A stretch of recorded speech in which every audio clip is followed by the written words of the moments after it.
Men hazırda menin izime düşüp başladı da menden öňnäçen bir aktivistler ene şu ekrana çıkıp gürlenleri kovalap alıp kaçırdılar. Şulara menin ýaly ekrana çıkıp video çeken bolsa, yani şun ýaly dokument da beren bolsa kepilnama.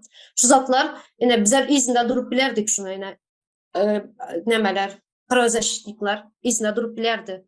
Ene şulary ene Merdan Muhammedow ildeşimiz şu zatda yetişmedi. Даже advokat tutulup yetişmedi. Kaçırdılar. Nirdelinden bu kamptan bu kaba 2-3 kampı izine göçürdüler danı izinlerden yok atıp alıp gittiler. Şu zatları yetiştirip bilmediler. Yine şu bizlerin akıldan, bilimden korkuyorlar bular. Korkuyorlar. Tamam yine bir zat koşun. Nire yazılmalı olsa yazıldı, aydıldı. Oğlum içinden dokument toplan oturan. Şulara koşun dedim yani. Bular ne etmesin?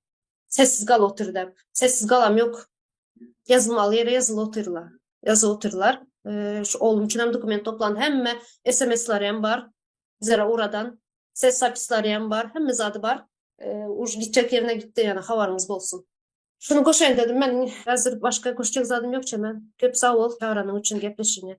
Umida Tanrı yalqasın sana da güç kuvvet sana biz yanındadır.